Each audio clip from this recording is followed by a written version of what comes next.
இல்லை, ஆணவத்தில் ஆடி வரும் ஜீவனும் இல்லை. சொந்த பந்தம் யாரும் இல்லை, சூழும் ஜனம் நல்லதில்லை.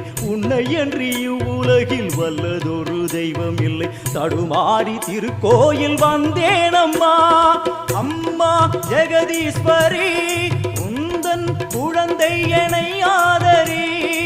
அம்மா ஜெகதீஸ்வரி, உந்தன் குழந்தை என்னை ஆதரி. நீ வந்து தாயாக என்னை தாங்கணும், உன் மடி மீது தலை வைத்து நான் ஏங்கணும். சலனங்கள் இல்லாமல் மனம் தூங்கணும், மனம் தூங்கணும், மனம் தூங்கணும்.